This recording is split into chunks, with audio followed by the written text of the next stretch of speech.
السلام علیکم۔ حیرت کدہ میں آج جو کہانی آپ کے لیے لے کر آئی ہوں اس کا عنوان ہے یادوں کی بارات، جوش ملی آبادی،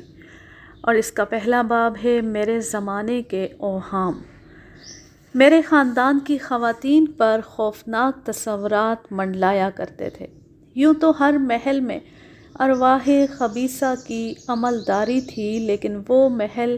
جس میں دادا میاں رہتے اور جس کا نام تھا بڑا محل، وہ تو خصوصیت کے ساتھ دنیا بھر کے شہید مردوں، ہنگامہ سن 1857 کے تمام مقتول گوروں، بھوتوں، پریتوں، پلیدوں، دیووں، چڑیلوں، بھوتنیوں، پچھل پیریوں، برسروں، خبیثوں اور جنوں کی راجدھانی سمجھا جاتا تھا، اور تمام خواتین کو اس امر کا یقین تھا کہ آدھی رات کے اندھیارے میں اس محل کے تمام گوشوں، کونوں، کھتروں، کوٹھڑیوں، مچانوں، تاکچوں، سینچیوں، سیدریوں، زینوں، کلیوں، نالیوں اور ناہولوں سے نکل نکل کر خبیث روحیں دھما چوکڑیاں کیا کرتی ہیں، مہیب آوازیں نکال نکال کر سونے والیوں کی چارپائیاں الٹتی، ان کے گلے گھونٹتی، دانت کٹکھٹاتی اور جبڑے ہلاتی پھرا کرتی ہیں۔ اور لطف یہ کہ یہ تمام باتیں سنی سنائی اور قیاسی نہیں، بلکہ بڑی بوڑھیاں بڑے خوفناک تیوروں سے اس بات کا دعویٰ کرتی تھیں کہ وہ ان تمام کرشموں کی عینی شاہد بھی ہیں، اور ایک دفعہ ہی نہیں، وہ بارہا ان خبیث روحوں سے دوچار اور فگار ہو چکی ہیں۔ رات کے کھانے کے بعد اکثر بھوتوں اور چڑیلوں کے تذکرے ہوا کرتے تھے، اور خواتین کے ساتھ ساتھ تمام لونڈیاں، باندیاں اور مامائیں اصیلیں بھی اپنے اپنے ذاتی تجربات بیان کیا کرتی تھیں۔ ایک دن بہت تڑکے جبکہ دادی جان اپنے کھٹے پر بیٹھی حقہ پی رہی تھیں کہ ایک نوخیز چھوکری ہانپتی کانپتی ان کے پاس آئی اور سہمی آواز میں کہنے لگی، بڑی بی، آدھی رات کو جب گھنٹہ 12 بجا رہا تھا، ٹھن ٹھن ٹھن ٹھن، کیا دیکھتی ہوں کہ انگاروں کیسے دیدوں اور بڑے بڑے دانتوں والی ایک کالی کلوٹی بینگن لوٹی دھما دھوسڑ چڑیل انگنائی میں کھڑے اپنے جھونٹے نوچ رہی ہے، اور پھر جھونٹے نوچتی ہوئی مرمرے بھرے تھیلے کی طرح ہائے اللہ میری طرف مسمساتی اور منمناتی چلی آ رہی ہے۔ اے بڑی بی، میری چھاتی دھک دھک کرنے لگی، اور جیسی ہی وہ ہتھنی پولے پولے قدم رکھتی میرے پلنگ کے قریب آ کر کھڑی ہو گئی، میری اوپر کی سانس اوپر اور نیچے کی نیچے رہ گئی۔ جی میں آیا چیخ مار کر گھر بھر کو جگا دوں، مگر ڈر کے مارے گلے میں گونجے سے اٹک گئے، کتا کتا زور لگایا، مدعا آواز نہیں نکلی، دانت بیٹھ گئے، گھگی بن گئی، اور میرا دم نکل جانے میں بس ذرا سی کسر باقی تھی کہ اللہ کا کرنا یہ ہوا کہ وہ جو سیدری والے سبز عمامے اور لال جریب والے شہید مرد ہیں، وہ سیدری سے نکل کر کھڑاویں کھٹ کھٹ کرتے آ گئے، اور آتی انہوں نے اس مردار کی کھوپڑی پر ایسی کس کے جریب ماری کہ بھوتنی بلبلا اٹھی،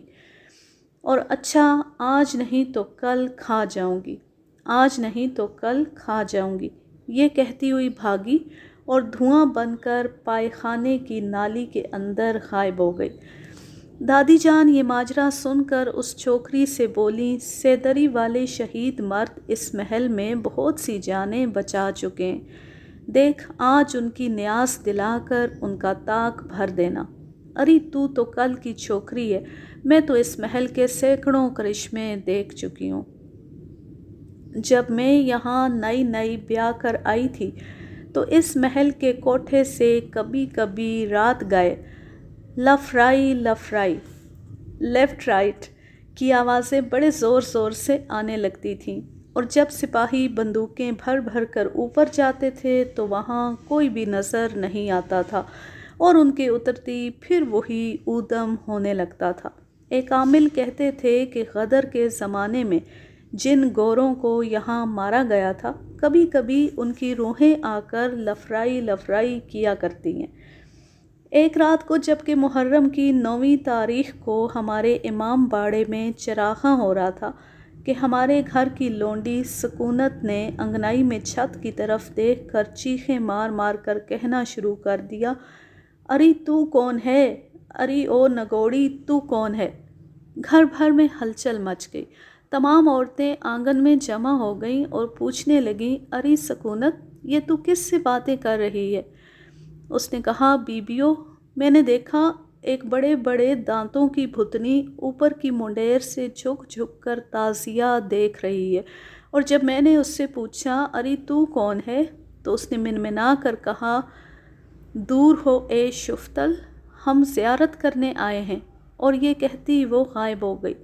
یہ سننے کے بعد ہر عورت کے چہرے سے خوف ٹپکنے لگا اور گھر بھر پر سناٹا چھا گیا۔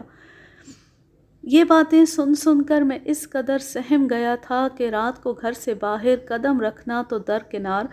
جب شام کے وقت مردانہ مکان میں جاتا تھا تو ڈیوڑی کے اس دروازے سے لے کر اس دروازے تک، اس دروازے سے لے کر اس دروازے تک کوئی نہ کوئی ماما مجھ کو پہنچانے جایا کرتی، اور غسل خانے جاتا تھا تو ماما دروازے پر سے بار بار آواز دیا کرتی تھی کہ بھیا ہم دروازے پر کھڑے ہیں، ڈرنا مت۔ تقریباً 10-11 سال کی عمر تک میری بزدلی کا یہ عالم رہا کہ جب تک بڑی بی گڑ مڑا کر میری پائنتی لیٹ نہیں جاتی تھی میں سو ہی نہیں سکتا تھا، اور جب کبھی رات کے وقت چڑیل والی کلیا کی طرف آنکھ اٹھ جاتی تھی تو میں تھرا جاتا اور فوراً آنکھیں بند کر لیا کرتا تھا۔ دادی جان کا یہ ایک بندہ ٹکا اصول تھا کہ وہ ہر رات کو سوتے وقت بلا ناغہ کچھ پڑھ کر دور دور تک حصار کھینچ کر 3 بار تالی بجایا کرتی تھی، اور جب کبھی اس تالی کی آواز میرے کانوں میں پڑ جاتی تھی میرا دل دھڑکنے لگتا اور چڑیلوں کی صورتیں آنکھوں کے سامنے پھرنے لگتی تھیں۔ اور آج بھی جب کہ میں بوڑھا ہو چکا ہوں، ارواح خبیثہ کو وہم کی خلاقی کے سوا اور کچھ بھی نہیں سمجھتا، پھر بھی میرا یہ عالم ہے کہ ابھی سال گزشتہ جب ملی آباد میں دادا میاں کا محل دیکھنے کو گیا تھا تو ہر چند